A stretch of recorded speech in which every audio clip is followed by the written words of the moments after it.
Hey guys, I'm Megan. Welcome back to another video in my home library. I apologize for not having a library related video this week. I really wanted to, but I've had no time, so that's where we're at. But today I want to tell you my fall TBR because it is basically fall in my heart and in my home. Everything's decorated. I found the most fall shirt that I have for this video, which literally, I mean, there's a turkey on it and it's orange. So there we go. I decided it was fall. So I did make this fall TBR a while back. I put it on Goodreads and it's changed a lot. I've taken off some books. I've already read some of the books and then I've added some more books just now. So I will kind of go through and tell you kind of my highest priority fall TBR books and then my lower ones. Almost all of these are kind of fall themed. Thrillers, mysteries, maybe a little bit of horror in there that I just added literally yesterday. So anyway, let's go through and talk about the ones that I've already read, which I'll be telling you more about very soon. I'm not going to tell you the premise of every single one of these or we would be here all day because there's like 21 books on here. We'd be here for like an hour if I told you the summary of all of these. I'll just tell you maybe a vague blurb and why I kind of want to read the book. So the ones that I already read, or at least tried, The Ninth Reign by Jen Williams. And this is a fantasy that I thought would be kind of fall vibey. I haven't read just a straightforward kind of fantasy in a while. DNF'd it at 30%. So look forward to that in my recent reads wrap up. It's just really weird. Like it wasn't very good. I don't know. It was really strange. I see why there's not very many reviews. Like there's only 8,200 reviews on Goodreads. So anyway, next book I've already read is If We Were Villains by ML Rio. And I have a whole dedicated vlog for this book because it is dark academia. And I wanted to see once and for all if I even like dark academia because I really liked The Secret History by Donna Tartt, one of my favorite books I've read, I don't know, in the last few years. But I would say that every other dark academia book I like, I've either DNF'd or really disliked it. So I thought I'd give one last chance to dark academia. So this book is said to be like the closest thing to If We Were Villains, or not If We Were Villains, The Secret History. And since I love that book, I thought I'd love this one. I thought I'd give Dark Academia literally one final shot. So look forward to that video and I'll tell you my thoughts there. Let's just say I did at least finish it. So there we go. You know, at least I didn't DNF it. What else have I read? Oh, The Haunting of Velkwood by Gwendolyn Christie, which I should have looked at the reviews on here. I mean, 3.63 stars on Goodreads out of only 3,100 reviews, or ratings, I should say. And this book, Kayla from Books and Lala, she talks about this one a lot, and it sounded just like my thing. It sounded very like Library at Mount Char kind of situation, where there's like a certain area that only certain people can go to. It was like a little sci-fi-esque, where it was like this whole street was haunted and disappeared, and only these few girls like made it out alive, and now they have to go back. And I thought, oh, that sounds so cool. But really, it was so kind of mediocre and boring. That'll be in a whole other vlog, or not a vlog, but just a wrap up kind of video of my recent reads. And I gave this book 2.5 stars, but it was very fall vibes. It was a little just kind of like somber kind of tone, a little sad, maybe just kind of reflective. They were talking about the past a lot, but there was also the idea of the haunting itself, the street being haunted. So I was like, okay, I mean, it's fall vibes at least, I suppose. And then I'm currently reading an arc, which of course I did read the arc of An Academy for Liars, which was also on my sort of late summer fall TBR, but because I started it a long time ago, it just took me like over a month to read this book, I think it was. But I received an arc. I don't even think it's out yet as of at least when I'm filming the video. I think it comes out maybe September 17th, I don't know, something like that. It comes out really soon. But this book was not near as good as I expected it to be. I wound up giving it exactly 3 stars. I didn't really dislike it, but I didn't really like it either. It was very long. It was much too long. It was like 460 some pages. So that was that book. You'll hear more about that I have a vlog. I'll link it down below. You can watch me read my first ever arc. I'm also reading another arc. You think I would have learned my lesson about this, but I'm reading Darkly by Marisha Pessl right now because Neverworld Wake, which I'm always pulling out, and now I don't see, here it is. Neverworld Wake by Marisha Pessl is one of my favorite books of all time ever. And it's a young adult book. It is, I think in my young adult reading vlog, I said this was my favorite young adult book of all time. But I'm so excited to read Darkly because it is another YA book and it is about board games and it's like kind of creepy, but then there's also a mystery and it sounds wild. And I am right now, I think about 25% in, something like that. And I am loving it. I think things are about to get crazy. Could this be one of my favorite books of the year? Could this be my only like second 5-star book of the year because I'm in a 5-star drought? It's very possible. Other high priority books. I just added this one last night and I want to go ahead and mention it first because honestly, I think it's the one I'm most excited about and I'm going to read it next. And it is Rouge by Mona Awad. I read Bunny by her about a year or two ago. I didn't like it at all. I was one of those people, I was like, what? This is insane. Maybe it's because I listened to the audiobook and I should have read it physically or something, but I don't know. It was so weird. So this one, when people were saying that, you know, she was coming out with a new book, I was like, ugh. But Kayla from Books and Lala loved it, but she also loved Bunny. So I thought, nope, this book's not for me. It just didn't sound cool about like the beauty industry. I'm pulling up the synopsis here. It has 3.56 review stars on Goodreads. 3.56. That's insane. Out of 28,000 ratings. Came out last September, 383 pages. But here is why I decided to read it. I saw, I think her name is Finney from Finney Reads. I'll link her down below too, but thank you so much for putting this in your most recent video. I think her video just came out like yesterday about it, and I watched it and it was about horror books from like a scaredy cat, and I never watch horror, or I never read horror, except we know I love A God in the Shed. I always have to promote it anytime I can.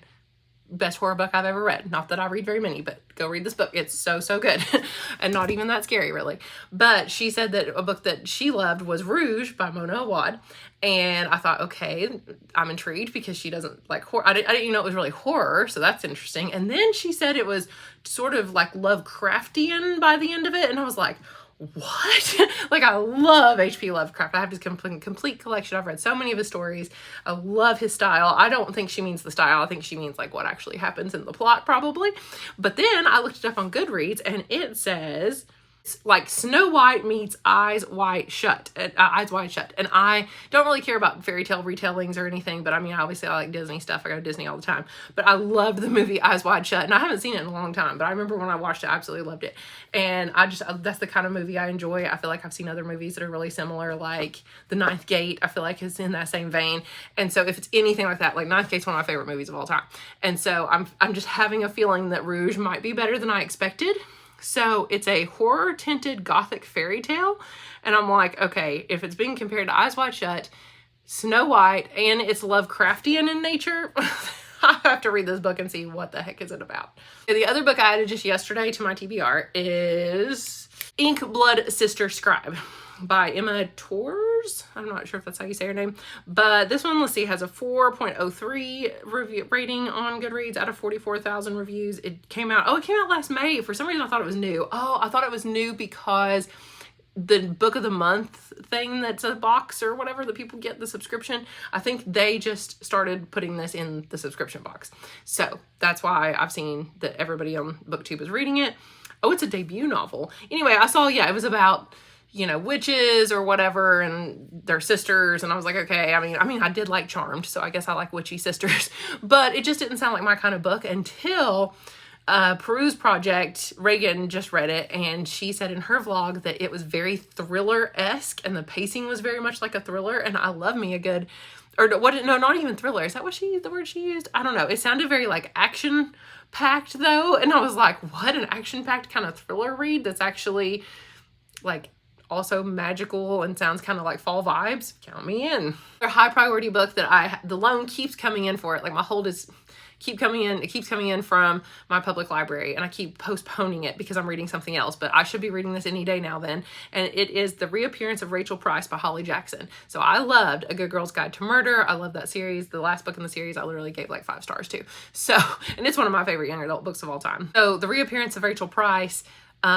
is her newest release. I don't believe it's a series, and I think it's actually really long. Let's see, Goodreads has it at 448 pages. So I think the audiobook's decently long, but yeah, I'm going to get around to this very soon. I'm always up for another one. I didn't like 5 Survive as much, but I'm going to go into this one pretty blind with not knowing really anything about it, just that I really like Holly Jackson, so she's held to a pretty high standard. Switching gears totally from all of those is The Spell Shop by Sarah Beth Durst. Did I read? I think I wanted something else by her or tried it and didn't like it, but I'm going to try this one anyway.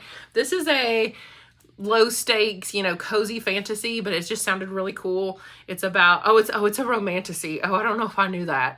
I think I did know. I must have. It's a cottagecore. I've never read anything that's cottagecore, There's, you know, spell books, and so she's kind of like a librarian. I believe she just like really doesn't want to have kids and wants to live alone.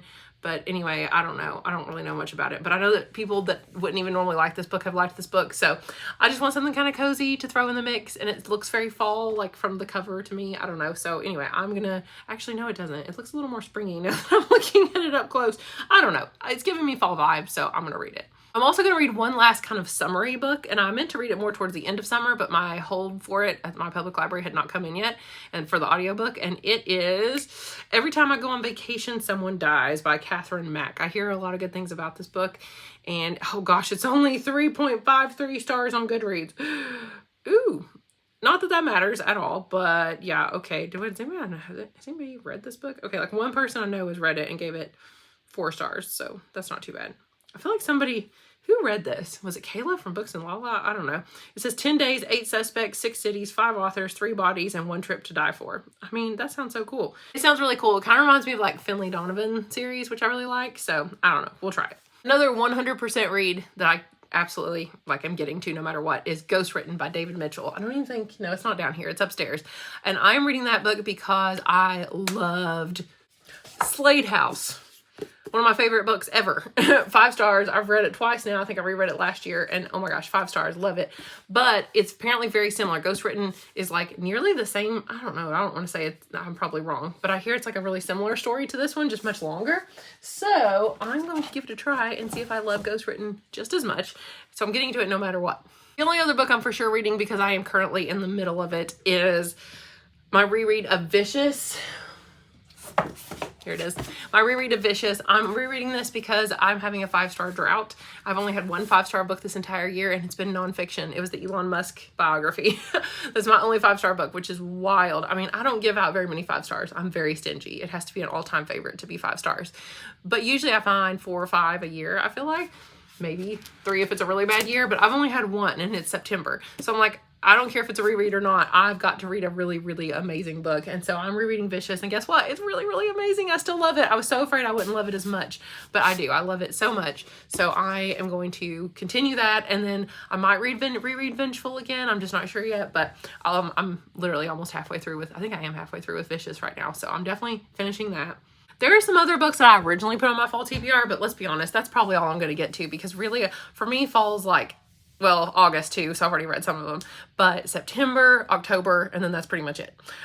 I'll read kind of maybe the scarier ones in October, maybe the cozier ones in September, if possible. And then November starts like Christmas season, because I'd like to have 2 months to read more Christmassy, not necessarily Christmas themed books, but just ones that put me in the Christmas spirit, I suppose. So I'd rather have, and like even fantasy and stuff, I'd rather have 2 months for that instead of just 1. So pretty much I've only got 2 more months, and I feel like everything I've just listed is going to take me that long because I'm not listening to as many audiobooks and stuff right now. I've been listening to other things like podcasts, and well, not necessarily podcasts, just like watching random videos and booktube and whatnot. But if I did get around to anything else, I did put Silver Nitrate by Silvia Moreno Garcia on here. I put All In, which is the 3rd book in the Natural series, because I loved the first 2 and gave it both of them like 4.5 stars, so that would be good. Maybe You, Me, and the Night Painter by Brandon Sanderson, because I did like his other book, Trust the Emerald Sea. Silver Under Nightfall. That's a lot of silvers. What was the other one? Oh yeah, Silver Nitrate. Okay, I get them mixed up. Silver Under Nightfall. House of Roots and Ruin, which is the 2nd book in kind of that little, what's it called, Sisters of the Salt series, because I really did like House of Salt and Sorrows. The Spy Family manga, if I just have time and want to enjoy that, that might be fun. I think that's it. Now, will other books appear? Very possibly. I will probably find something and just decide to drop everything and read it. That's what I did with Rouge. I never thought about reading Rouge until last night, and now I'm like, yep, it's my next read. So these are not set in stone. I did take off one book, by the way. I took off Middle of the Night by Riley Sager. It's the first time I've ever let reviews really deter me from reading a book, because I loved Home Before Dark. I think that, well, that's my only other Riley Sager book I read, but Home Before Dark I gave 4.5 stars to, I think. On a reread, it could be 5. I don't know. I'll reread it again soon too. So I've been wanting to try another Riley Sager, and this one just sounded so good, but then I've heard such mixed reviews. It has pretty bad reviews on Goodreads. Everybody I watch on BookTube that read it gave it a really low rating, like 2 stars. So I was like, you know what? I don't think I'll read it. I don't think I will. It does sound like it's pretty boring. So if anybody has read it and enjoyed it, maybe you can convince me to read it. But if not, I think I'm just going to reread Home Before Dark maybe like next year or something. So I've totally forgotten what it was about. So thank you guys so much for watching, and let me know down below if you're going to read any of these books, if you have any recommendations of which ones I need to prioritize in case I don't get to all of them, or other books you think I would enjoy, especially with fall vibes. Anyway, thank you guys so much for watching, and I will see you again soon, hopefully in the new library. It has been chaotic lately, trying to get everything done with school. I'm training for a half marathon, so I have to immediately like come home and run, so I'm not able to film like right after school like I used to do. Also, the new library is used for meetings all the time, and I have morning duty every morning, so I can't film before school. After school last week, they were using the library every single day, so I couldn't film after school. So eventually I'll try to find some time and I will film a video at school, and I will let you guys in on all the new stuff going on in the library very soon. All right, talk to you guys again soon. Bye.